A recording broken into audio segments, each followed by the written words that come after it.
कालपासून बघतोय त्याप्रमाणे आता हा जो दुसरा अध्याय आहे त्याचं नाव अविरोधाध्याय असं आहे की अविरोधाने ब्रह्माची सिद्धी करणे. इतर सगळ्या दर्शनांशी आपण काल जी भूमिका घेऊन मांडलंय की वाद किंवा त्यांच्याबरोबर तुम्ही काही युक्तिवाद केला तर त्या युक्तिवादाला उत्तर, या स्वरूपामध्ये इथे चर्चा आहे. ही चर्चा का केली जाते त्याच्याबद्दलच आपण कालपासून आधी पाहतो आहोत. कारण प्रत्येक दर्शनकार, आता अवैदिक दर्शन बाजूला ठेवा, काल आपण त्याची पार्श्वभूमी पाहिली की दर्शनं वैदिक आहेत, दर्शनं अवैदिक आहेत. वैदिक दर्शनं ही वेदाचं प्रामाण्य मान्य करणारी आहेत. त्यातली काही ईश्वराचं प्रामाण्य मान्य करतात तर काही ईश्वराचं प्रामाण्य मान्य करत नाहीत. अशा स्वरूपाची ही दर्शनं आहेत.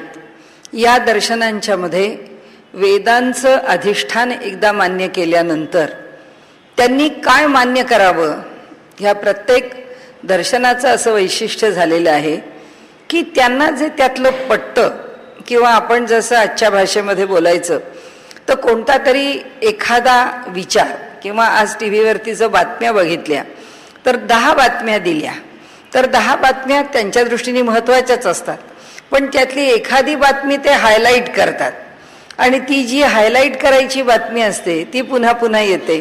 मग ती ब्रेकिंग न्यूज म्हणून येते, ती हायलाईट केली म्हणून पुन्हा पुन्हा येत राहते. आता या चॅनलवरची हायलाईट केलेली बातमी, दुसऱ्या चॅनलवरची हायलाईट केलेली बातमी कदाचित वेगळी वेगळी असते. सगळ्याच ठिकाणी बातम्या देतात.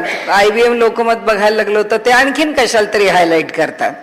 याचा अर्थ असा झाला की प्रत्येक जण काहीतरी एक भूमिका घेतो, किंवा प्रत्येकाला एक काहीतरी रुचतं, पटतं, आणि त्याला जे पटतं ते पटलेलं सूत्र किंवा ते पटलेलं त्यातलं नेमकं गुणविशेष हाताशी धरून तो आपल्या बाजूनी त्या विषयाची मांडणी करत असतो. तसंच इथे आहे. आता आपण म्हटलं त्याप्रमाणे पुन्हा पुन्हा तेच की उपनिषदांनी काय सांगितलं आहे, त्या उपनिषदांमधला जो विचार आहे तो उपनिषदांचा विचार समोर ठेवून आणि त्या विचारांचं निर्धारण करण्याकरता ब्रह्मसूत्र आली. आता केवळ उपनिषदांचं निर्धारण करण्याकरता ब्रह्मसूत्र आली हे एक ब्रह्मसूत्रांचं प्रयोजन झालं आपण असं म्हणू. पण या अध्यायामध्ये ज्या भिन्न भिन्न दर्शनांच्या मध्ये चर्चा आली त्याचं प्रयोजन काय, की कशाकरता व्यासांना ही चर्चा करावी लागली, वेदांत दर्शन तरी निर्माण कसं झालं. कारण वेदांताला सुद्धा दर्शन म्हटलं. आपण काल बघितलं त्याप्रमाणे एक पूर्वमीमांसा आहे, एक उत्तर मीमांसा आहे. ही उत्तर मीमांसा सुद्धा दर्शन आहे, त्याच्या ठिकाणी पूर्ण दर्शन आहे. आणि ते दर्शन म्हणजे वेदांताची किंवा परमात्म तत्वाची सिद्धी करण्याकरता आलेलं आहे. म्हणजे हे दर्शन तरी काय यावं लागलं, ह्या दर्शनाची तरी निर्मिती का झाली.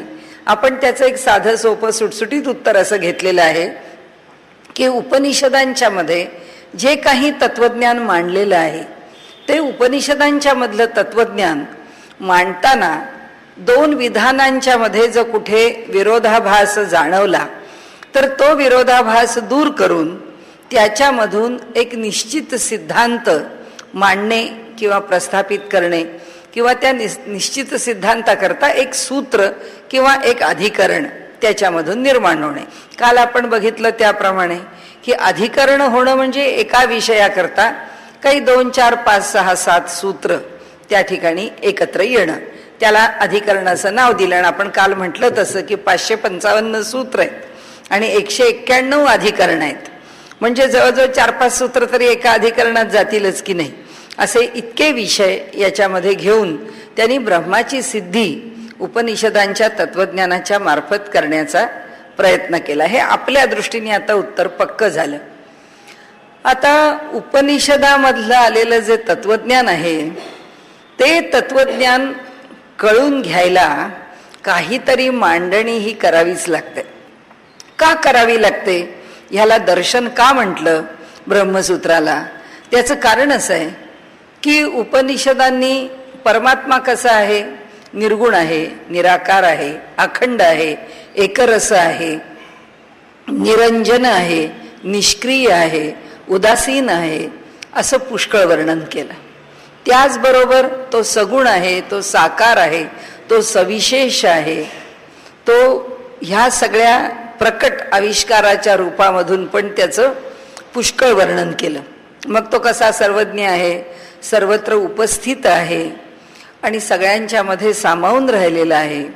हे सगळं जरी उपनिषदांनी सांगितलं तरी कुठेतरी एका ठिकाणी त्याला सगुण म्हटलं, एका उपनिषदकारांनी त्याला निर्गुण म्हटलं, कुणी आपली अनुभूती सगुणाच्या माध्यमातून प्रकट केली, कुणी आपली अनुभूती निर्गुणाच्या माध्यमातून प्रकट केली. पण असं कोणतं उपनिषद म्हणत नाही की हे निर्गुण हे सगुण ह्या दोघांची ही जुळवाजुळव, किंवा परमात्म्याच्या संदर्भामध्ये या सगुण निर्गुण त्याचं उदासीन असणं, त्याचा आविष्काराला येणं, या सगळ्याच्या विषयी आणि त्याचबरोबर या जगामध्ये किंवा विश्वामध्ये ह्या सगळ्या चराचर सृष्टीमध्ये तो परमात्मा कसा भरून राहिला आहे त्यांनी वर्णन केलंय. पण सगळ्या उपनिषदांच्या मधून एक निष्कर्ष काढता येत नाही. मग जेव्हा एक निष्कर्ष, सगळ्या उपनिषदांचा एक निष्कर्ष, तर म्हणाले त्यांनी जशी वचनं लिहिली आहेत त्या वचनांवरून निष्कर्ष नाही काढता येत. मग निष्कर्ष काढायचा म्हणजे काय करावं लागतं? मग निष्कर्ष काढण्याकरता पहिल्यांदा शंकराचार्य पुढे आले. कारण आपण आता लक्षात ठेवायचं हे दर्शन आहे, ब्रह्मसूत्र हे दर्शन आहे, आणि हे जे दर्शन आहे ह्या दर्शनाने त्या सगळ्याचा समन्वय करायचा प्रयत्न केला. त्यांनी इथे सगळा समन्वय करून ठेवलेला आहे. हा समन्वय केला तरी तो समन्वय समजून घ्यायचा म्हणजे त्याच्याकरता एक काहीतरी भूमिका नाही तर धोरण स्वीकारावं लागतं. ते जे धोरण आहे ते धोरण काय आहे? शंकराचार्यांनी धोरण स्वीकारलं. ते काय म्हणाले की ह्या उपनिषदांमधल्या ज्या श्रुती आहेत त्या सगळ्या श्रुतींचा प्रामुख्याने अर्थ मला काय वाटतो, म्हणजे मी याचा अर्थ लावायचा असला तर मी कसा लावू शकेन? तर शंकराचार्य म्हणतात मला असं वाटतं की तो जो परमात्मा आहे तो निर्गुण आहे, तो निराकार आहे, तो निर्विशेष आहे, तो अखंड आहे, तो एकरस आहे आणि उपनिषदांना हेच सांगायचं आहे. आणि त्यामुळे परमात्म्याचं निर्गुण निराकार स्वरूप यावरती शंकराचार्यांनी उपनिषदाचा, ज्याला सारांश, मतितार्थ, निष्कर्ष, अनुमान आपण शब्द वापरा कोणतेही, तर ते सगळं मी असं समजतो. शंकराचार्य म्हणतात की तो परमात्मा निर्गुण आहे आणि त्यांनी त्यांची भूमिका सांगून ते मोकळे झाले. आता एक तो परमात्मा निर्गुण आहे हे एकदा त्यांनी स्वीकारलं किंवा या श्रुतीला किंवा ह्या भूमिकेला, ह्या अनुमानाला एकदा महत्त्व दिलं की आता काय करावं लागतं, आता जगाचं काय करायचं?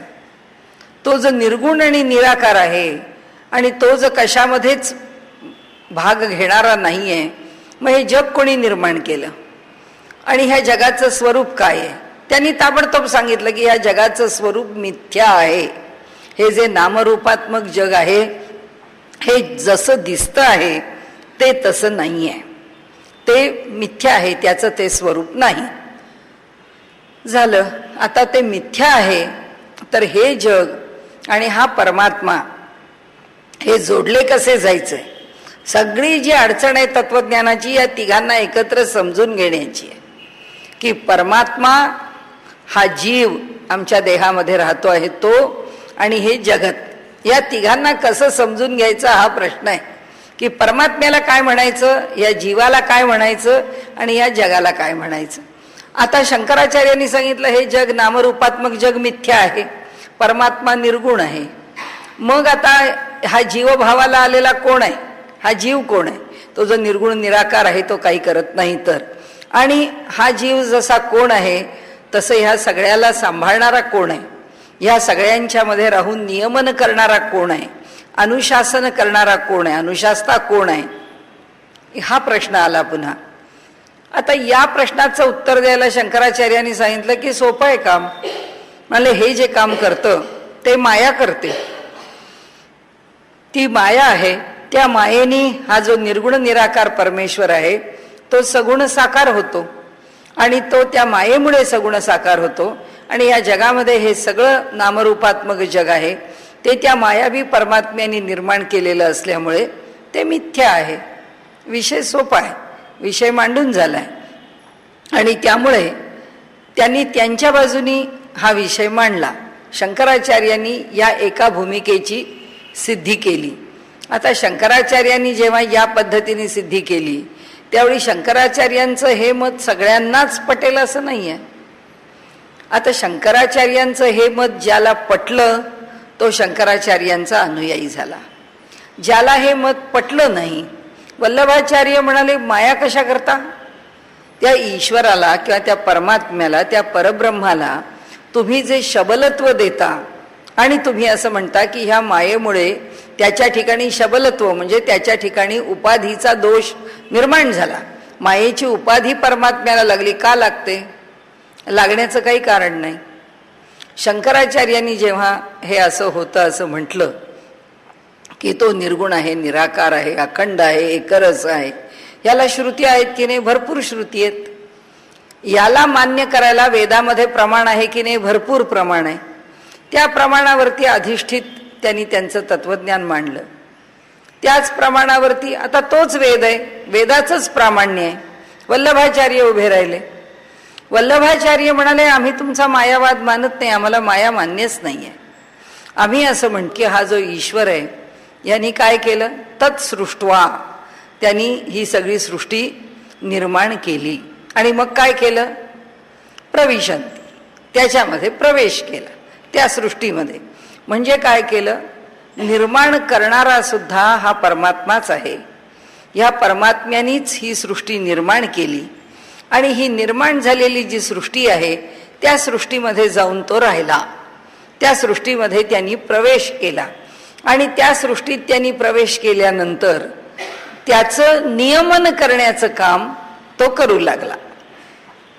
ते म्हणाले हे सांगताना आम्ही काय सांगितलं?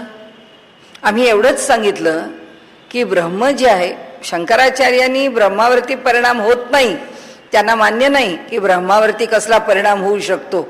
म्हणजे ब्रह्म कशामध्ये तरी रूपांतरित होतं, ब्रह्म कुठेतरी बदलतं, मान्य नाही. म्हणून जीवो ब्रह्मैव नापरहा, शंकराचार्य म्हणतात की जीव जो आहे तो ब्रह्मच आहे, त्याच्यामध्ये काही फरक नाही आहे. आणि त्यामुळे फक्त ती उपाधी बाजूला झाली की पुन्हा तो ब्रह्मच आहे. ती उपाधी आहे तोपर्यंत त्याचं स्वरूप भिन्न आहे. आता हे म्हणतात की तुम्हाला ती माया हा जो दोष आहे तो मायेचा दोष आम्हाला मान्य होत नाही. मग काय होतं? ब्रह्माचा परिणामवाद त्यांनी स्वीकारला. म्हणजे काय केलं? त्यावेळेला ब्रह्मानी हे सगळं जग निर्माण केलं आणि हे जग निर्माण करून त्याच्यामध्ये ब्रह्मानी प्रवेश केला. त्याच्यामध्ये प्रवेश केल्यानंतर आता काय झालं? त्या ब्रह्मानी त्या ठिकाणी प्रवेश केल्यावरती ते जेव्हा त्यात प्रवेश करून राहतं त्यावेळी ते त्याचं स्वरूप सत्यच आहे. तुम्ही कसं म्हणता हे नामरूपात्मक स्वरूप मिथ्या आहे म्हणून? आम्ही मिथ्या मानतच नाही. आम्ही असं म्हणतो की हे सगळं जे निर्मितीला आलेलं आहे ते सगळं सत्य आहे. आणि म्हणून त्यांनी काय सांगितलं की जग शंकराचार्यांनी मिथ्या आहे असं सांगितलं. वल्लभाचार्य म्हणतात जग सत्य आहे, आम्ही मिथ्या मानत नाही. परिणाम कसा झाला? परिणामवादी म्हणजे काय? दूध आहे आमच्याकडे, त्या दुधाला आम्ही विरजण लावलं की दुधाचं दही झालं. आता आम्ही म्हटलं हो आमच्या घरामध्ये 5 लिटर दही झालंय, घरात पाहुणे आलेत त्यांना कॉफी करायची आहे, तर आता दह्याची काही कॉफी करता येत नाही, आता आम्हाला दूध पाहिजे, आता या दह्याचं दूध होऊ दे. होईल का दूध? म्हणाले होणार नाही. आता दही आहे त्याचा दुधाचा झालेला परिणाम आहे आणि तो परिणाम असल्यामुळे आता दही दहीच राहणार आहे. जरी ते दुधाचं असलं तरी सुद्धा ते पुन्हा दूध होऊ शकत नाही. आणि त्यामुळे हे सगळे आचार्य काय म्हणतात, हे जे परब्रह्म आहे त्यांनी हे जग निर्माण केलेलं आहे, तो स्वतः परिणाम पावलेला आहे. त्यामुळे जगाला तुम्ही खोटं कसं म्हणता? जग खोटं नाहीच आहे, जग खरंच आहे. ते परिणाम पावलेलं आहे ब्रह्मापासून. त्यामुळे हे अनादी जग हे असंच चालू राहणार. जसा परब्रह्म अनादी आहे तसं हे जगत पण अनादी आहे. वल्लभाचार्यांनी काय सांगितलं त्याच्याकरता मी आता आपण बोललो त्याप्रमाणे की तत्सृष्ट्वा, त्यांनी हे जग निर्माण केलं. कुठून आणलं? वेदांनीच सांगितलंय. वेदातली श्रुती आहे, वेदच प्रमाण आहेत. ती यांनी कोणती श्रुती घेतली? तत्सृष्ट्वा. तदेव प्रविशंती, त्याच्यातच प्रवेश करतो. ही श्रुती त्यांना उपयोगाची होती तैत्तिरीय उपनिषदामधली. त्या श्रुतीला प्रमाण धरून त्यांनी सांगितलं बघा तो त्याच्यामध्ये प्रवेश करतो. मग आता काय झालं म्हणाले, आमचं जे अद्वैत आहे ते आमचं शुद्ध अद्वैत आहे. शंकराचार्य म्हणाले आमचं केवल अद्वैत आहे, की आम्ही केवल निखळ अद्वैताचा विषय मांडतो. ते म्हणाले की तुम्ही काय निखळ मांडता की नाही आम्हाला माहित नाही, पण तुम्ही माया मांडून त्याला अशुद्ध करता. त्यामुळे आमचं जे अद्वैत आहे ते शुद्ध आहे, आम्हाला त्या मायेचा आणि दोषाचा स्पर्श होत नाही. आता रामानुजाचार्यांना ह्या दोघांचंही मत मान्य नाहीच आहे. विशिष्टाद्वैत सिद्धांत काय सांगतो? विशिष्टाद्वैत सिद्धांत असं सांगतो की हा जो परमात्मा आहे, हा जो परमेश्वर आहे, ह्या परमेश्वराने हे सगळं जग निर्माण केलंय. हे जग निर्माण करताना त्यांनी चैतन्य पण निर्माण केलंय आणि त्यांनी जड पण निर्माण केलंय. तो चैतन्यामध्ये पण राहतो, तो जडामध्ये पण राहतो. आता तो कुणात राहतो? जेव्हा तो आमच्यात राहतो तेव्हा हे शरीर जड आहे. या जड शरीरात तो आत येऊन राहतो. तो आत येऊन राहिल्यानंतर तो आमच्या शरीराशी संबंध ठेवतो की नाही? ठेवतो. कारण त्यांनी जर आमच्या शरीराशी संबंधच नाही ठेवला तर व्यवहार कसा व्हायचा? कारण जर आम्ही आमचे व्यवहार करायला लागलो, हा जीव आहे, हा जीव सकाळी उठला, चालायला लागला, हिंडायला लागला, फिरायला लागला, स्वयंपाक करायला लागला, आंघोळ करायला लागला, खायला लागला, त्याला काही आनंद झाला, त्यांनी TV पाहिला, तो प्रवासाला गेला, काय त्यांनी अभ्यास केला, काय तो जीव जे करेल ते. पण हे सगळं करताना आता इथे मला आंघोळ करायची आहे म्हणजे हे न्हाणी घर आहे, ह्या खोलीमध्ये गेलं पाहिजे, गरम पाणी घेतलं पाहिजे, आपली वस्त्रप्रावरणं आपल्या जवळ पाहिजेत, ते पाणी आपल्या अंगावर ओतून घ्यायला तांब्या पाहिजे, त्यांनी आंघोळ केली पाहिजे.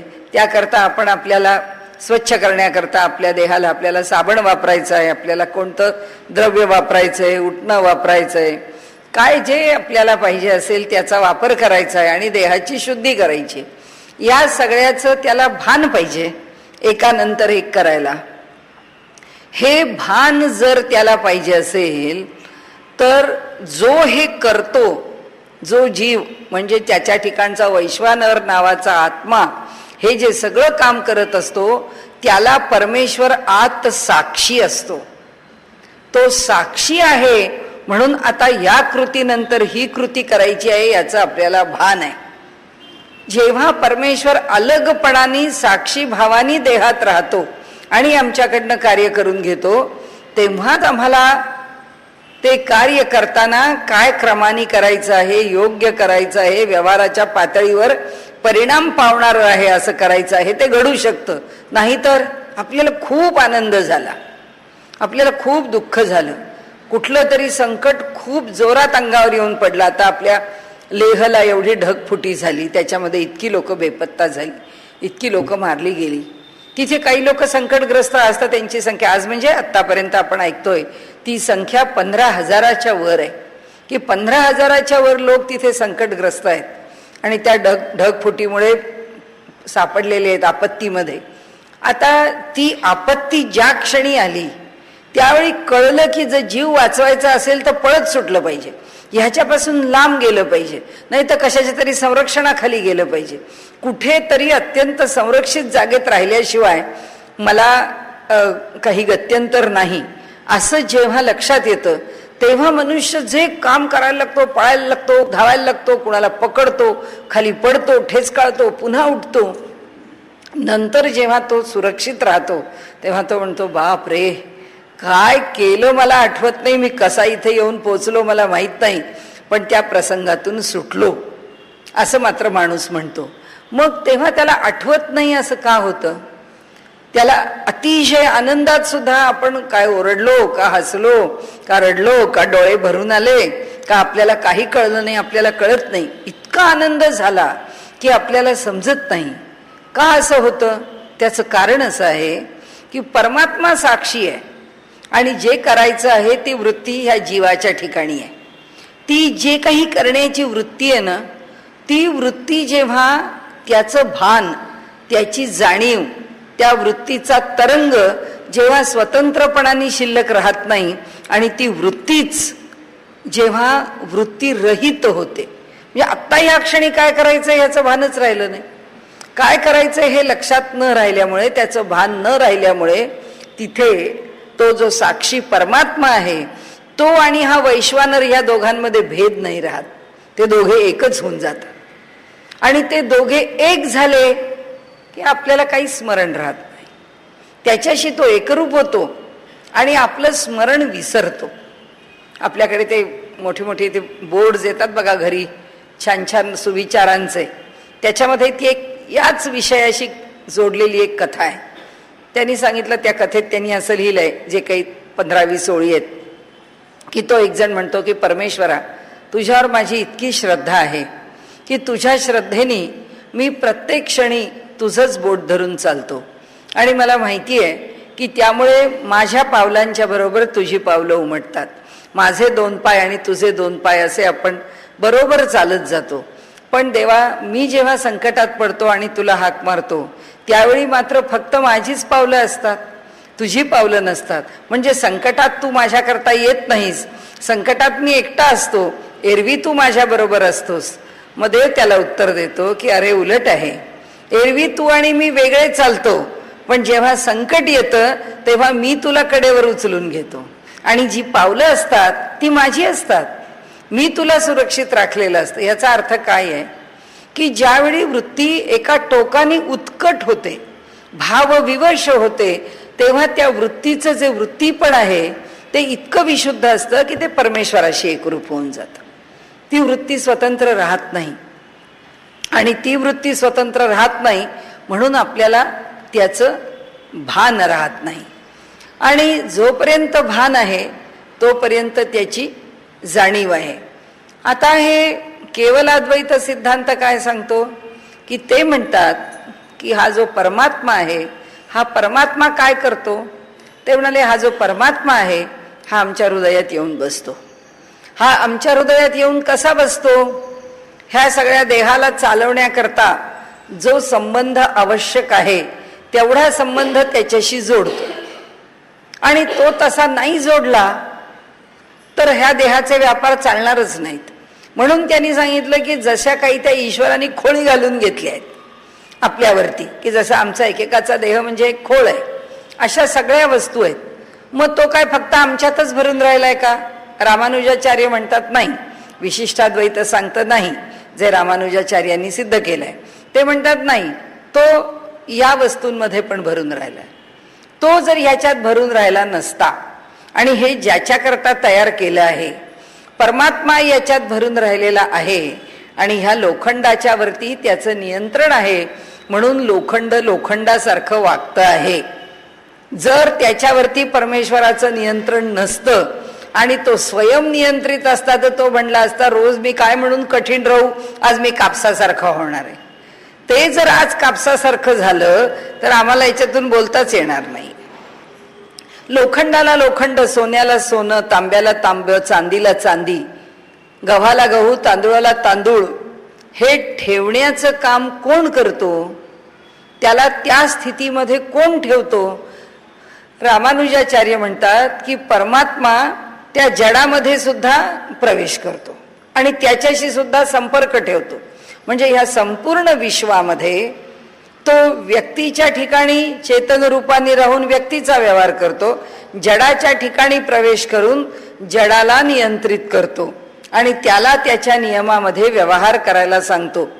हे जड आहे की नाही आपल्याला माहित नाही, म्हणजे माहित नाही अशा अर्थाने की शंकराचार्यांच्या दृष्टीने सगळंच चेतन आहे. ते आता इथे लावायचं नाही. इथे आता फक्त एवढंच म्हणायचं की याला नियंत्रित करण्याकरता परमात्मा याच्यात प्रवेश करतो. ते जड आहे की नाही माहित नाही असं सांगायचं कारण कशा करता की ह्याचा व्यवहार आम्हाला काहीच कळत नाही ना. म्हणजे ह्या जडाचं उदाहरण घेतलं तर आपण त्याला काय दगड आहे, वीट आहे, धोंडे आहेत, सगळ्याच्याच बद्दल तुम्ही असं सांगायला लागलात तर काय समजावं आपण? दुसरं समजू की पाऊस आहे. पाऊस तर काय आपल्याशी गप्पा मारत नाही, पाऊस तर काय आपल्याशी बोलत नाही, किंवा पावसाशी बोलायला आपल्याला कोणताही टेलिफोन नंबर, कोणताही ईमेल ॲड्रेस, त्याच्याशी कुठल्याही प्रकारे नेटवर्क आपल्याला उपलब्ध नाही आहे. पण तो पाऊस पडतो योग्य वेळी पडतो, सूर्य उगवतो, योग्य वेळी उगवतो. रामानुजाचार्य काय म्हणतात, तो का उगवतो वेळेवर? कारण त्याच्यामध्ये मी प्रवेश करून राहतो म्हणून. परमात्मा असं उपनिषदांनीच म्हटलेलं आहे की सूर्य माझ्या भयाने तापतो, पाऊस माझ्या भयाने पडतो, एतद व इत्तत असं म्हटलेले तेच परब्रह्म आहे की ज्याच्यामुळे हे सूर्य उष्णता देतो, ज्याच्यामुळे पाऊस पडतो, ज्याच्यामुळे जगाचा व्यवहार नीट चालतो. हे सगळं काय आहे तर त्यांनी सांगितलंय उपनिषदांनी की हेच ब्रह्म आहे. म्हणून रामानुजाचार्य काय म्हणतात ते असंच म्हणतात. ते म्हणतात हे बघा, ह्या सगळ्या जडाच्या मध्ये प्रवेश करून त्यांच्याकडून काम करण्याचं, काम करून घेण्याचं सामर्थ्य ज्याच्याकडे आहे आणि जो ते करतो, हे एक जीव आहे, त्याच्याकडे पण प्रवेश करतो आणि त्याच्याकडून पण काम करून घेतो. म्हणजे तो दोघांच्याही मध्ये प्रवेश करतो आणि दोघांच्याही कडून काम करून घेतो. आता त्यांनी उत्तर काय दिलंय माहितीये का, किंवा त्यांनी त्यांचा सिद्धांत काय म्हणलाय माहितीये का? ते काय म्हणतात, तसाच हे जे आत्मचैतन्य आहे, हे जे परब्रह्म आहे, त्या परब्रह्मानी ह्या सगळ्याशी जो संबंध ठेवला आहे ते असं अद्वैत आहे की जसं आत बसून यांना नियंत्रण करावं एका जीवाला, तसं ते परमात्म तत्व या संबंध जगावरती नियंत्रण करतं. आणि हे जे नियंत्रण करणं आहे तेच अद्वैत आहे, तेच अद्वैत. त्याला काय म्हटलं त्यांनी, विशिष्ट अद्वैत. त्यांनी म्हटलं आम्ही विशेष रूपाने अद्वैताचा विचार करतो. शंकराचार्य काय म्हणतात, आम्ही केवल रूपाने अद्वैताचा विचार करतो. वल्लभाचार्य काय म्हणतात, आम्ही शुद्ध अद्वैताचा विचार मांडतो. म्हणजे याचा अर्थ असा की या जगाला आणि चैतन्याला आम्हाला जोडावंच लागेल, जोडल्याशिवाय भागच नाही, आम्हाला गतीच नाही. पण जेव्हा ह्या दोघांना जोडावं लागतं तेव्हा कसं जोडायचं, हे तर सगळे वेदांतीच आहेत ना, ह्या सगळ्या वेदांत्यांनीच जोडलंय ना. मग ह्या वेदांत्यांना सुद्धा जोडताना अडचणच आहे ना. उपनिषद वाक्यांना हाताशी धरून त्याचा अर्थ लावताना काही ना काहीतरी भूमिका धरावी लागते आणि त्या भूमिकेतून मांडावं लागतं. मग काय होतं आपल्याकडे, मग आपल्याकडे शंकराचार्यांचं मत ज्याला पटलं तो शंकराचार्यांचा अनुयायी बनतो आणि तो म्हणतो तुम्ही कोणत्या पंथाचे, तो म्हणतो आम्ही शंकराचार्यांचे अनुयायी, आम्ही केवलाद्वैतवादी आहोत. कुणी असं म्हणतात नाही आम्ही रामानुजाचार्यांचे अनुयायी आहोत. सगळे अयंगार म्हणतील आम्ही रामानुजाचार्यांना मानतो, आम्ही त्यांचं तत्वज्ञान स्वीकारतो. वल्लभाचार्यांचा संप्रदाय, का संप्रदाय निर्माण झाला? संप्रदायाची आवश्यकता आहे का? आवश्यकता आहे आणि नाही, दोन्ही आहे. भांडाभांडी करण्याकरता आवश्यकता नाही आहे, पण तत्वज्ञान समजून घेण्याकरता कोणती तरी एक भूमिका स्वीकारावीच लागते, त्याच्याकरता आवश्यकता आहेच.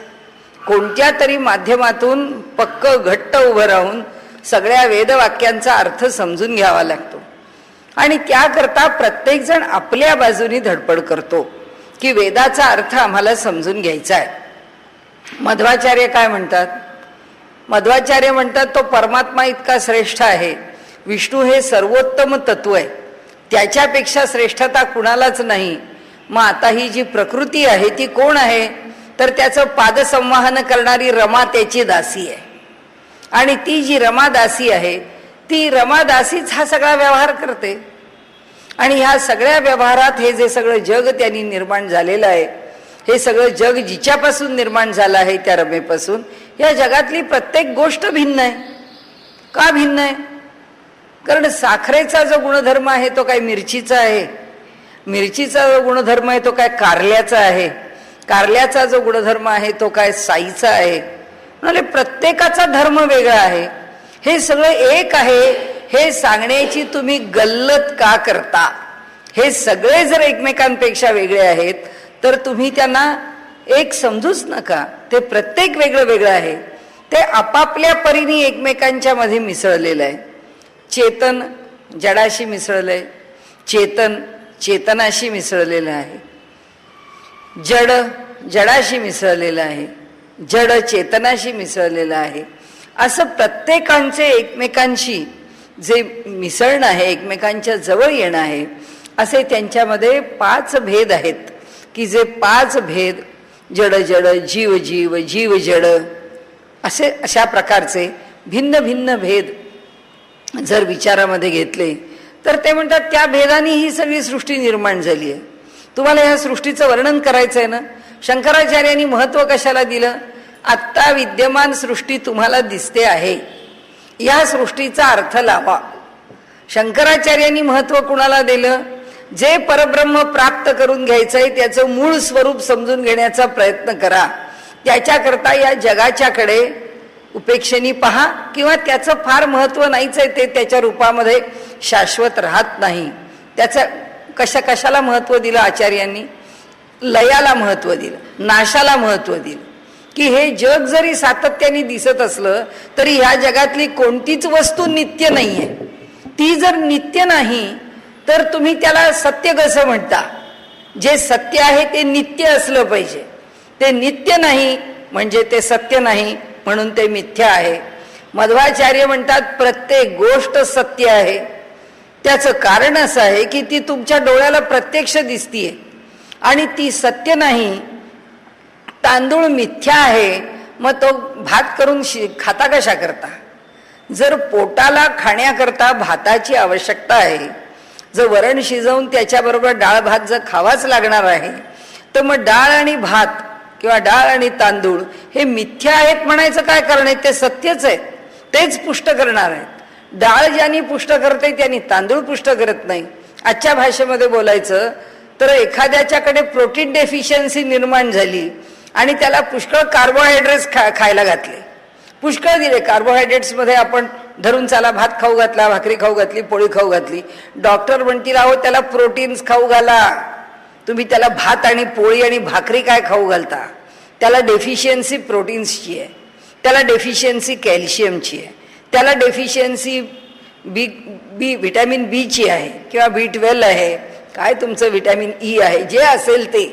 म्हणजे B12 म्हणजे व्हिटॅमिन ई नव्हे, व्हिटॅमिन ई म्हणजे प्रोटीन्स नव्हे, प्रोटीन्स म्हणजे कॅल्शियम नव्हे, आणि कॅल्शियम म्हणजे फॅट्स नव्हे. एखाद्या माणसाचं वजन म्हणजे 30 आणि 40 किलो आहे, डॉक्टर म्हणतो त्याला तुपाची आंघोळ घाला रोज, याला स्निग्ध पदार्थ हवे तेवढे खायला घाला. म्हणजे मध्वाचार्य म्हणतात अहो जगामध्ये प्रत्येक पदार्थाचा गुण तुम्हाला वेगवेगळ्या प्रकाराने अनुभवाला येतो आहे, तर त्याचं वेगळेपण तुम्हाला स्वीकारावंच लागेल. अगदी आपल्याच विद्येचा विचार केला तर अगदी ज्याला मॉडर्न म्हणजे सायन्सेसमध्ये ज्याला इन्फॉर्मेशन टेक्नॉलॉजी म्हणतो, ती इन्फॉर्मेशन टेक्नॉलॉजी म्हणजे अध्यात्म आहे का? हो, नाहीये. मग मध्वाचार्य म्हणतात जर एक दुसरं असू शकत नाही तर हे सगळं एकापासूनच आहे, एकच आहे. हे समजून घ्यायला जाता कशाला? ते भिन्न भिन्न आहे हे समजा. त्यांनी भर कशावर दिला? त्यांनी सृष्टीवर भर दिला. की सृष्टी समजून घेताना जी काही उपनिषदांची वचनं आहेत त्या वचनांच्या वरती भर दिला आणि त्या वचनांमधून सृष्टी समजून घेण्याचा प्रयत्न केला. निंबार्काचार्य एक तेवढे असे आहेत की त्यांनी असं म्हटलं की वेदांमधल्या काही श्रुती निर्गुणपर आहेत, वेदांमधल्या काही श्रुती सगुणपर आहेत, वेदामधल्या काही श्रुती द्वैतपर आहेत, वेदामधल्या काही श्रुती अद्वैतपर आहेत. मग आता कोणत्या श्रुतींचा विचार करायचा? ते म्हणाले वेद जर प्रमाण आहे तर वेदाला सगळ्यात जास्त कळतं. तो जर आत्ता म्हणत असेल की ही श्रुती अद्वैतपर आहे, ती अद्वैतपर मान्य करा. तो जर म्हणत असेल ही श्रुती आता द्वैताचं ज्ञान सांगते, द्वैत मान्य करा. वेदाला जर द्वैतही मान्य आहे आणि वेदाला जर अद्वैतही मान्य आहे तर तुमचा आग्रह तुम्ही का धरता की द्वैतच माना नाही तर अद्वैतच माना, किंवा विशिष्ट द्वैत माना नाही तर केवल द्वैत माना, नाहीतर शुद्ध द्वैत माना, काहीच नाही तर शुद्ध अद्वैत माना. शुद्ध म्हणजे केवल अद्वैत माना, विशिष्ट अद्वैत माना किंवा द्वैत माना. हे कुठलाही विचार तुम्ही का आग्रह करता? वेदाचं प्रामाण्य मानल्यावर वेद म्हणेल ते 100% प्रमाण आहे. म्हणून त्यांनी काय सांगितलं की आमच्याकडे काय आहे? ते म्हणाले आमचं अमुक एक दर्शन नाही, आमचं द्वैताद्वैत दर्शन आहे. आम्हाला द्वैतही मान्य आहे, आम्हाला अद्वैतही मान्य आहे. म्हणजे शंकराचार्यांना केवल अद्वैत मान्य आहे वल्लभाचार्यांना शुद्ध अद्वैत मान्य आहे, रामानुजाचार्यांना विशिष्ट अद्वैत मान्य आहे, मध्वाचार्य तर शंकराचार्यांच्या दुसऱ्या टोकावर आहेत. ते म्हणतात त्यांना फक्त द्वैतच मान्य आहे, कोणत्याही दोन गोष्टी एकत्र होत आहेत त्यांना मान्य नाही आहे. आणि निंबार्काचार्यांनी सगळ्यांचा समन्वय केला. ते म्हणतात की जिथे वेद द्वैत सांगतो तिथं आम्हाला द्वैत मान्य आहे, जिथे वेद अद्वैत सांगतो तिथे आम्हाला अद्वैत मान्य आहे. या सगळ्यांनी हे सगळे वेदांत बनतायत, हे सगळे आम्हाला वेदांतच सांगतायत, हे सगळे उपनिषदांची वचनं घेऊनच आपलं तत्वज्ञान सांगतायत. पण एवढे भेद आहेत आमच्या डोळ्यासमोर. या 5 आचार्यांच्या रूपाने 5 भेद उभे आहेत. आता आम्ही चाललो आहोत ज्याच्याकडे तो विषय तिथे यायला, कारण भांडण किंवा वाद किंवा चर्चा कुणाची कुणाशी व्हायची आहे? वेदांत दर्शनाची सांख्य दर्शनाशी व्हायची आहे. आता वेदांत दर्शनामध्ये प्रमुख हे प्रवाह आहेत, जे आपण थोडक्यात का होईना आता त्याची उजळणी केली. अगदी थोडक्यात 5 प्रवाह आहेत. शंकराचार्य, दुसऱ्या टोकावरचे मध्वाचार्य, आणि ह्या दोघांच्या मध्ये वल्लभाचार्य, रामानुजाचार्य आणि निंबार्काचार्य असे 5 आचार्य आहेत की ज्या 5 जणांनी मिळून वेदांत कसा समजून घ्यावा हे सांगण्याचे आपल्या समोर प्रयास केलेले आहेत.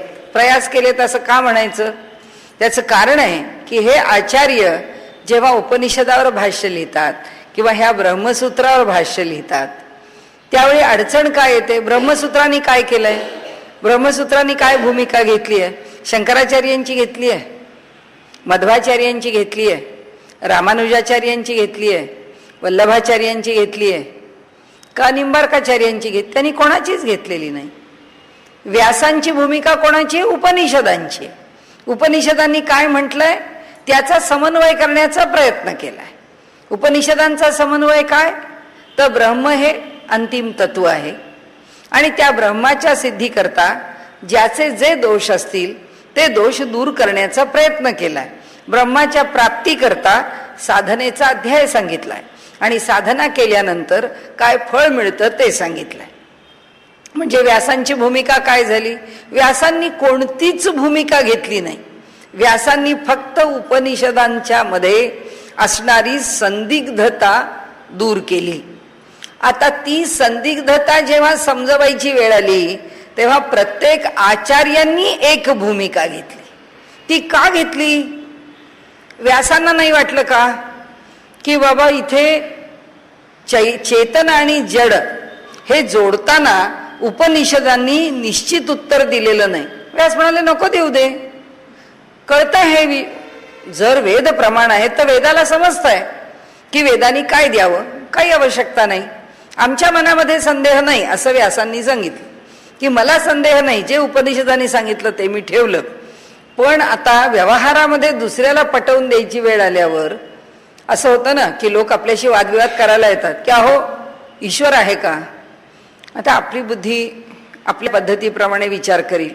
एक सामान्य मनुष्य नाही, हो असं कसं म्हणता तुम्ही? ईश्वर आहेच, ईश्वरावर पूर्ण श्रद्धा ठेवा, बघा, त्या दृष्टीने अनुसरण करा, मार्ग चाला, तुम्हाला त्याचा प्रत्यय वारंवार येतो की नाही पहा, तुमच्याच लक्षात येईल ईश्वराचं अस्तित्व स्वरूप कसं आहे. आता ह्याच्यापेक्षा पुढे जाऊन सांगायची वेळ आली, आपण काय सांगणार? आता तसंच आहे की आचार्यांनी एक एक वैचारिक भूमिका जेव्हा मांडली तेव्हा मर्यादा म्हणून मांडली का? मर्यादा म्हणून नाही मांडली. उपनिषदांचा अर्थ व्यवहारतः लावताना त्याचं सुसंगत उत्तर द्यावं लागतं. कुणाला द्यावं लागतं? ज्याला जगापुढे जाऊन त्याचा प्रचार प्रसार करायचा आहे त्याला द्यावं लागतं. संतांना द्यावं लागतं का सांगा मला उत्तर? संतांना द्यावं लागत नाही. संत म्हणतात तो ईश्वर आहे, त्याच्या भजनात आम्ही दंग आहोत, त्याची गोडी आम्हाला आहे, आम्हाला याच्यापेक्षा पलीकडे जाऊन काही करायचं नाही. आचार्यांना का करावं लागतं? कारण आचार्यांना लोकांच्या मध्ये जाऊन ते तत्वज्ञान रुजवायचं आहे, ते प्रसृत करायचं आहे, त्याचा प्रसार करायचा आहे. आता प्रसार करण्याकरता आचार्य उभे राहिले की समोरून प्रश्न आहे की हे तुम्ही असं कसं म्हणता? उत्तर द्या. जर उत्तर द्यायचं आहे तर त्याच्याकरता एक निश्चित काहीतरी धोरण पाहिजे आणि ते जे धोरण पाहिजे आहे ते धोरण ह्या प्रत्येक आचार्यांनी काहीतरी स्वीकारलंय. आता जे धोरण स्वीकारून ते ब्रह्मसूत्रामध्ये बघायला आलेले आहेत, ब्रह्मसूत्रातली सगळी सूत्र काही त्यांच्या धोरणाला उपयोगी पडत नाहीत, त्यांच्या धोरणाला अडचणीत आणतात. एकच ब्रह्मसूत्र आहे, पण एका ठिकाणी मध्वाचार्य अडचणीत येतात, एका ठिकाणी शंकराचार्य अडचणीत येतात, तर एका ठिकाणी रामानुजाचार्य अडचणीत येतात. कारण सगळी सूत्र मुक्त आहेत, ती कोणा एका विचाराशी बांधील नाही आहेत. उपनिषद ही कोणा एका विचाराशी बांधील नाही आहेत. मग आता ह्या प्रत्येक आचार्यांना त्या प्रत्येक सूत्रामध्ये मोठं बुद्धीचं कौशल्य वापरून आपलं म्हणणं कसं बरोबर आहे हे पटवून द्यावं लागतं. म्हणजे मला आपल्या पुढे मांडणी एवढ्याच एका मुद्द्याची करायची आहे की ह्या सगळ्यांना आम्हाला वेदांतच समजावून सांगायचं आहे आणि त्यांना वेदाला प्रामाण्य देऊनच समजावून सांगायचं आहे, तरीही इतकी अडचण आहे. आता सांख्यांच्या बरोबर झगडा करायचा आहे. आता सांख्यांच्या बरोबर जर झगडा करायचा आहे तर सांख्यांशी भांडण करायला ते यांचे शत्रू आहेत का? वेदांत्यांचे नाही आहेत, शत्रू मुळीच नाही आहेत. कारण सांख्यांनी सुद्धा आधार उपनिषदांचाच घेतलेला आहे. काय आधार घेतलाय त्यांनी उपनिषदांचा? त्यांनी जो उपनिषदांचा आधार घेतला आहे ते म्हणाले की ह्या सगळ्या आचार्यांना जसं मान्य आहे की परमात्मा निर्गुण आहे, परमात्मा नित्य आहे, परमात्मा निराकार आहे, तो निष्क्रिय आहे, तो निर्लेप आहे, तो उदासीन आहे. आम्हाला पण हेच मान्य आहे. सांख्य म्हणतात आम्हाला हेच मान्य आहे की तो निर्गुण आहे, तो निर्लेप आहे, तो निराकार आहे, तो निष्क्रिय आहे, तो उदासीन आहे. आम्हाला मान्य आहे, हे सगळं आम्हाला मान्य आहे. आणि ही जी सगळी सृष्टी आहे ही निर्माण झालेली ती अशा निष्क्रिय परमात्म्यापासून निर्माण झाली आहे, अशा निर्लेप परमात्म्यापासून निर्माण झाली आहे, ती अशा उदासीन परमात्म्यापासून निर्माण झाली आहे. आम्हाला मान्यच नाही आहे. तो जो निष्क्रिय आहे, तो जो निर्गुण आहे, तो जो निर्लेप आहे, तो जो उदासीन आहे, तर तो सृष्टी कशाला निर्माण करेल? त्यामुळे आम्हाला त्याची हे गुण, ही त्याची जी भूमिका किंवा परमेश्वराचं जे हे स्वरूप, हे जे त्याचं लक्षण, हे जे त्याचे गुण म्हणून वर्णन केले ते आम्हाला मान्य आहे. आणि त्याच वेळी आम्हाला वेदांती जे म्हणतो की त्यांनीच ही सृष्टी निर्माण केली आहे, हे मात्र आम्हाला मान्य नाही आहे. त्यामुळे तो जो निर्गुण निराकार आहे तो सृष्टी निर्माण करण्याकरता तो निर्लेप परमात्मा काही याच्यात पडणार नाही. मग तो जर याच्यात पडणार नाही तर मग सृष्टी कोण निर्माण करणार? तर ते म्हणतात उपनिषदांच्या मध्ये वचन आहेत की आजा ही जी प्रकृती आहे त्या प्रकृतीने सृष्टी निर्माण केलेली आहे. उपनिषदांचीच वचनं आहेत की जर प्रकृतीने सृष्टी निर्माण केली आहे, आम्हाला प्रकृतीने सृष्टी निर्माण केली आहे हेच मान्य आहे. मग हे आम्हाला जर मान्य आहे तर आता अडचण कुठे आली त्यांना? की प्रकृतीने सृष्टी निर्माण केली याच्यात अडचण नाही आली.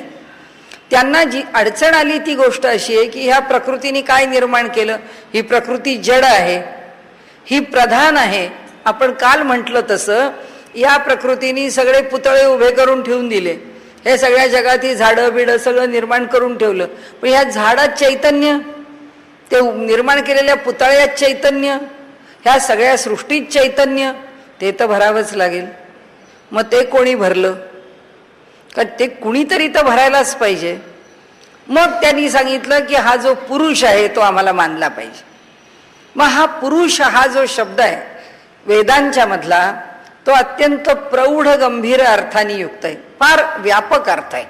आणि व्यापक अर्थाने आपण पुरुष सूक्तापासून आपल्याला माहिती आहे की त्या पुरुषाला किती प्रकाराने वेदांनी वर्णन केलेलं आहे. की असा जो पुरुष आहे हा पुरुष अनेक अंगांनी, अर्थांनी आणि भावनांनी, उपाधींनी समृद्ध आहे. मग त्यांना पुरुष शब्द आवडला. ते म्हणाले की आम्ही पुरुष मान्य करतो. तो कसा आहे? आमचं मत कायम आहे, तो अविकारी आहे, तो निर्लेप आहे, तो उदासीन आहे, तो निष्क्रिय आहे. असा जर तो पुरुष आहे तर तो पुरुष जोपर्यंत तो चैतन्यमय पुरुष या देहाशी जोडला जात नाही तोपर्यंत हा देह प्रकृतीच्या साधनाने काही करू शकत नाही. केवळ एक प्रधान प्रकृती आहे म्हणून ती काही करू शकत नाही. तिने सगळं निर्माण केलं, पण त्याच्यात कोण पाहिजे? त्याच्यात तो पुरुष पाहिजेच. त्याला एक अलीकडच्या काळातलं उदाहरण अलीकडच्या लोकांनी दिलं. त्यांनी सांगितलं हाताला फ्रॅक्चर झालं, फ्रॅक्चर झालं म्हणून त्याला प्लास्टर केलं आणि म्हणाले ते जे प्लास्टर आहे केलेलं ते आता हात बरा झाला म्हटल्यानंतर ते प्लास्टर न कापता त्या सुजलेल्या हातावरचं आता हात बारीक झाल्यामुळे ते प्लास्टर सैल झालं आणि मग प्लास्टर काढता आलं आणि हात बाहेर काढता आला. आता तो प्लास्टर म्हणजे काय झालं? त्या हाताचाच आकार झाला आणि मूळचा हात आहे तो बाजूला राहिला. तर त्यांनी सांगितलं असा तो परमात्मा निर्लेप आहे म्हणाले. कसा आहे? तो याच्यात आहे, ह्याला चेतना देतो, याचं काम करतो, पण त्याच्यापासून निर्लेप राहतो. सृष्टी तिचं काम करत राहते, प्रकृती व्यवहार करत राहते. आणि ते म्हणतात हा जो पुरुष आहे हा पुरुष कायमच निर्लेप राहतो. आता कायमच निर्लेप राहतो म्हणजे तरी काय करतो? हा जो निष्क्रिय उदासीन पुरुष आहे तो ह्या देहाबरोबर जोडलेला आहे. त्याला ज्या क्षणी कळतं तो ह्या सगळ्या प्रकृतीचा उपभोग घेतो. उत्तम उत्तम आंबे खातो, उत्तम उत्तम वस्त्र वापरतो, उत्तम उत्तम दागिने वापरतो, या जगामधली उत्तम उत्तम अशी घरं बांधतो, त्याच्यामध्ये उत्तम अशा व्यवस्था करतो, त्याच्यामध्ये उत्तम अशी उपस्कर ठेवतो, आपल्या सोयीच्या गोष्टी, त्याला जे पाहिजे ते पाहिजे तितके उपभोग तो घेतो. आणि हे सगळे उपभोग घेऊन झाल्यानंतर त्या पुरुषाला असं वाटतं की अरे ह्याच्यात काही अर्थ नाहीये. ही जी सगळी सृष्टी आहे, ही सगळी सृष्टी आज मी हे मागितलं मला देते, उद्या हे मागितलं मला ते देते, परवा ते मागितलं मला देते. आता ती सृष्टी मला नको, त्या प्रकृतीपासून मिळणाऱ्या गोष्टी मला नको, असं ज्या क्षणी त्या पुरुषाला वाटतं त्या क्षणी तो त्या प्रकृतीपासून अलिप्त होऊन निघून झाला, तो बाजूला झाला. का? कारण आत्तापर्यंत तो निर्लेप भावानी फक्त द्रष्टा होता, तो सगळं पाहत होता. तो सगळा काय उपभोग आहे, हे कोणापासून मिळतंय, हे कसं मिळतंय, हे तो पाहत होता आणि त्याचा अनुभव घेत होता. अनुभव घेणं त्याच्या इच्छेच्या विरुद्ध झालं. आता कंटाळा आला त्याला. कंटाळा आल्याबरोबर त्यांनी त्या प्रकृतीला सोडून दिलं. प्रकृतीला सोडल्याबरोबर काय राहिलं म्हणाले? फक्त पुरुषच राहिला. कारण ती प्रकृती सुटल्याबरोबर त्याच्यापासून प्रकृती लांब गेली. म्हणजे त्याची स्थिती काय झाली? केवल स्थिती झाली. आणि म्हणून सांख्यांनी ह्या सगळ्या सुखदुःखात्मक प्रकृतीपासून त्या पुरुषांनी बाजूला होणं ह्याला त्यांनी कैवल्य असं नाव दिलं. कैवल्य ही स्थिती कोण सांगतं? सांख्य सांगतात. सांख्य म्हणतात तो सुखदुःखापासून निवृत्त होतो आणि केवल स्थितीला येऊन प्राप्त होतो. असा जेव्हा तो केवल स्थितीला येऊन प्राप्त होतो तेव्हा तो पुरुष ह्या मोक्षाला प्राप्त झाला, तो बाजूला झाला. म्हणजे मगाशी आपण म्हटलं तसं की तो हात बरा झाला तेव्हा हात त्यातून काढून घेतला. आता वरचा सांगाडा आहे तो त्या प्रकृतीत राहू दे, ती प्रकृती आहे ती राहील तिथे. आता आपल्या हाताला त्या प्लास्टरशी काही मतलब नाही, कारण आपल्याला त्याची आता गरजच उरली नाही. त्यामुळे ते प्लास्टर घालून आपल्याला बसायचंच नाहीये, मग आपल्याला करायचं आहे काय त्या प्लास्टरची.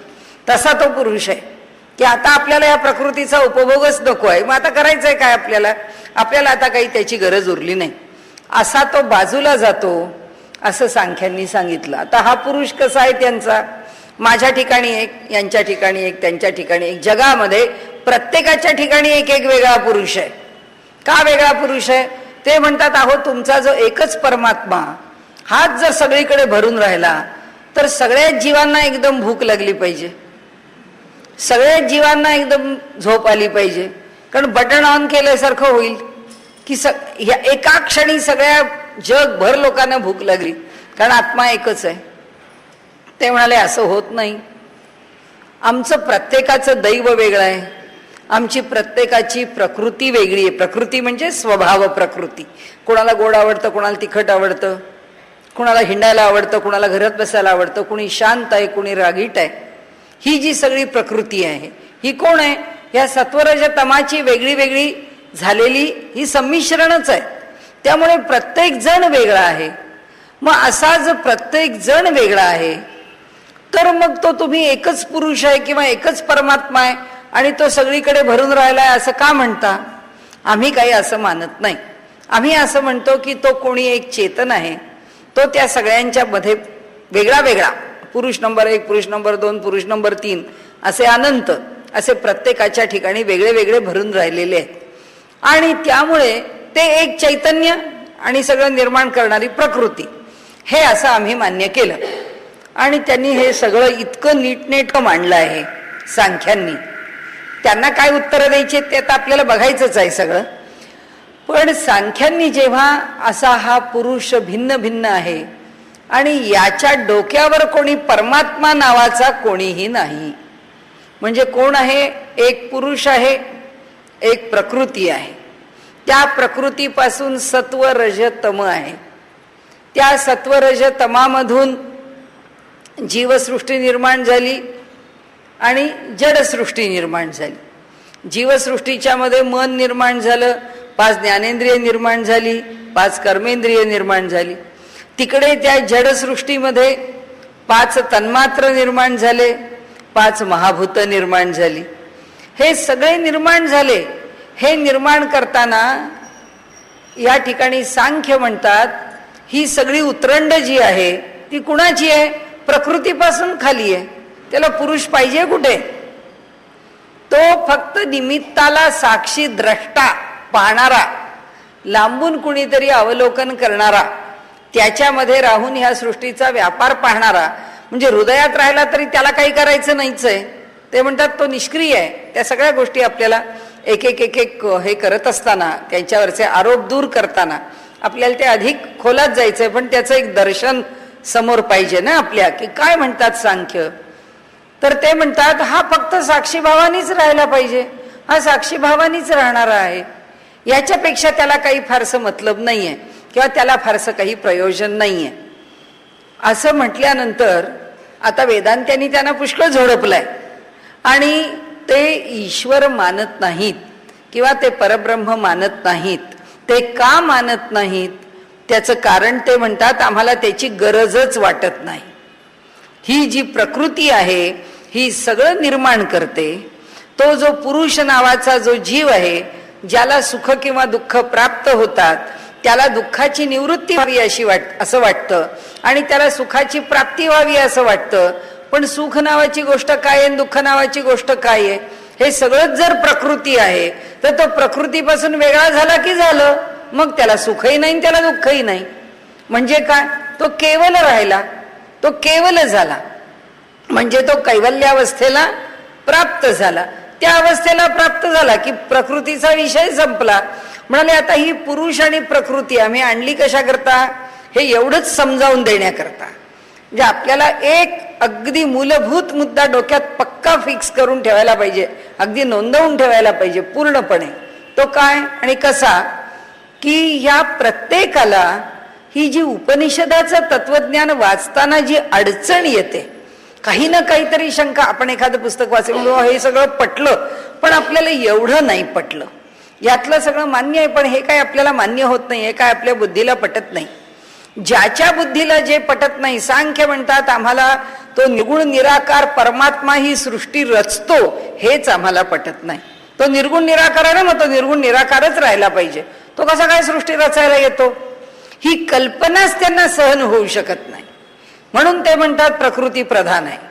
म्हणजे ह्या सगळ्यामध्ये आपण काल बोललो त्याप्रमाणेच भांडाभांडी आहे का कुठे, प्रत्येकाने एक वैचारिक भूमिका घेतलेली आहे आणि त्या भूमिकेला मर्यादा कुठे येते ह्या सगळ्याला उत्तर आहेत.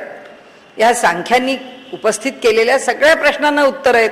ती सगळी उत्तरं आपल्याला पुढे मिळतात आणि ती उत्तरं आपल्याला बघायची पण आहेत, कारण सूत्र त्याच्याकरताच व्यासांनी रचली आहेत आणि त्याच्यातून आपल्याला उत्तरं दिली आहेत.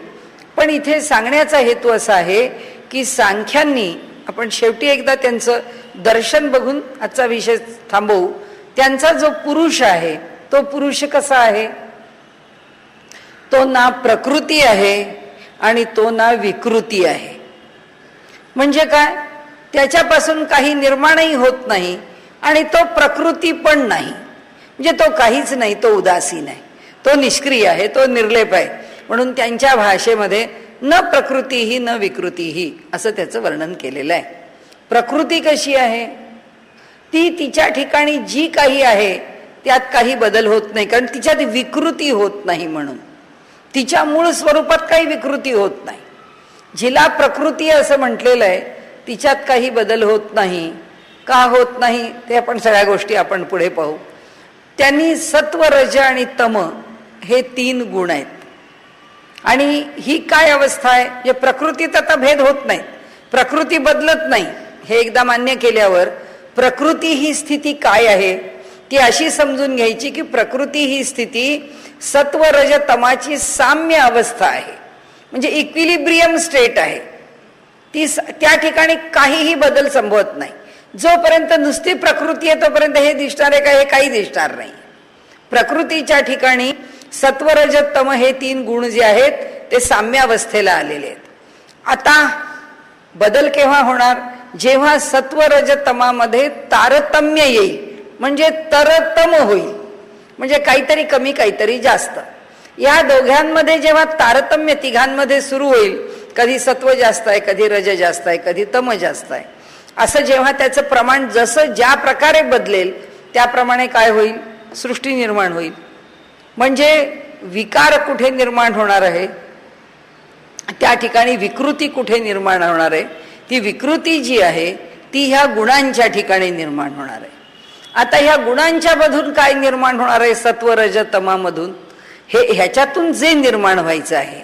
आता ह्या प्रकृतीच्या खाली आणखीन 2 गोष्टी सांगितलेल्या आहेत. त्या म्हणजे प्रकृतीच्या खाली अव्यक्त आहे, अव्यक्ताच्या खाली महत आहे, महताच्या खाली अहंकार आहे, आणि प्रकृती म्हणजेच अव्यक्त आहे. पण फक्त हे आपण आज त्याचा किस नाही काढला फार, कारण आपल्याला प्रत्येक सूत्राबरोबर त्यातला एक एक भाग बघायचाच आहे. म्हणजे प्रकृती ही अव्यक्त अवस्था आहे, सत्व, रज, तमाची साम्य अवस्था आहे, म्हणजे प्रकृती बरोबर अव्यक्त बरोबर सत्व, रज, तमाची साम्य अवस्था. त्याच्यानंतर महत आहे, त्याच्यानंतर अहंकार आहे, त्याच्यानंतर सत्व, रज, तम आहेत. या सत्व, रज, तमामधून सत्व आणि रज या दोघांच्या मधून ही चेतन सृष्टी निर्माण झालेली. म्हणजे सगळे प्राणी, पक्षी, जंतू, जीव, आम्ही अगदी मानव प्राण्यांपर्यंत सगळे, आणि रज आणि तम ह्या दोघांच्या पासून ही जडसृष्टी निर्माण झालेली आहे. म्हणजे ह्या जडसृष्टीमधून आपल्याला काय बघायला मिळतं, त्या दोघांमधून काय निर्माण झालं, या दोघांमधून 5 तन्मात्र निर्माण झाले, शब्द, स्पर्श, रूप, रस, गंध. या 5 तन्मात्रांमधून काय निर्माण झालं, पृथ्वी, आप, तेज, वायू आणि आकाश, 5 महाभूत, ही सगळी जडसृष्टी निर्माण झाली. इकडं काय निर्माण झालं, सत्व आणि रजामधून इथे मन निर्माण झालं, म्हणजे मन, बुद्धी, अहंकार, चित्त, म्हणजे अंतःकरण चतुष्टय निर्माण झालं. 5 ज्ञानेंद्रिय निर्माण झाली आणि 5 कर्मेंद्रिय निर्माण झाली. आणि ही सृष्टी पुढे देहाच्या माध्यमामधून, या जडाच्या माध्यमातून, कारण देह कुठं आहे, देह या चेतन सृष्टीत आहे का नाही, तो या जड सृष्टीत आहे. देह या पंचमहाभूतापासून निर्माण झाला आहे. त्यामुळे तो त्याच्याशी कोण जोडलंय, मन, बुद्धी, अहंकार, चित्त, 5 ज्ञानेंद्रिय, 5 कर्मेंद्रिय, त्यांचे अनुभवाची क्षेत्र, शब्द, स्पर्श, रूप, रस, गंध, हे 5 तन्मात्र इकडे आहेत, जड देह इकडे आहे. आणि अशा प्रकारे एक बंदिस्त असं साचेबंद असं एक इन्फ्रास्ट्रक्चर, असा एक ढाचा दर्शनाचा जो सांख्यांनी दिला, त्यांच्या इतका प्रभावी ढाचा कुणीच देऊ शकलं नाही. आणि त्यामुळे सांख्य दर्शन हे अत्यंत प्रभावी, अत्यंत बिनचूक. आता त्यांचे सगळे युक्तिवाद आपण पुढे बघू, पण ते पाहताना त्यांच्या बाजूचा युक्तिवाद बघू आणि मग वेदांत्यांनी केलेला युक्तिवाद बघू. पण अगदी जबरदस्त युक्तिवाद आहे त्यांचा पण, आणि वेदांत्यांनी पण त्यांना जबरदस्त उत्तरं दिलेली आहेत. म्हणजे असं आहे की सांख्यांनी इतका प्रभावीपणाने आपला विचार मांडलेला आहे की त्या विचारामध्ये ईश्वर नाकारला तरी त्यांच्या दर्शनाच्या मांडणीला बाधा येत नाही. मग आता वेदांत्यांना हल्ला कुणावर करावा लागेल, पहिला त्यांच्यावरच करावा लागेल की नाही, की तुम्ही ईश्वर न मानता सुद्धा सगळी सृष्टी रचना आणि ह्या जगताचं कोडं उलगडवू शकता, त्याचे काय मर्यादा आहेत ते वेदांती सोडवतील. पण पहिला हल्ला त्यांच्या, बाकीचे सगळे थोडे किरकोळ आहेत, छुटपुट आहेत, त्यांना पराजित करणं किंवा परास्त करणं वेदांत्यांना फार अवघड नाही. पण या सांख्यांना पराजित करणं म्हणजे प्रधान मल्लावरती हल्ला करणं आहे आणि मोठ्या जबरदस्त पैलवानाला कुस्तीमध्ये हरवणं आहे. आणि म्हणून त्यांनी सांगितलं की प्रधान मल्लाला पराजित करणं, त्याला हरवणं, हे काम आता उद्यापासून आपल्याला सुरू करायचं आहे. जे व्यासांनी आपल्या पुढे मांडून ठेवलंय की कसं ह्या सांख्यांचा त्या ठिकाणी वादामधून ती जी भूमिका आहे ती भूमिका कशी अयोग्य आहे आणि त्या भूमिकेच्या ठिकाणी काय मर्यादा आहेत, त्या मर्यादा वेदांत्यांनी सांगितलेल्या आहेत आणि सांख्यांना परास्त केलंय. म्हणजे व्यासांनी त्यांना पूर्णपणाने त्यांचं खंडन केलंय आणि वेदांत मताची प्रस्थापना केली आहे. आजचा विषय आपण इथे थांबवूया.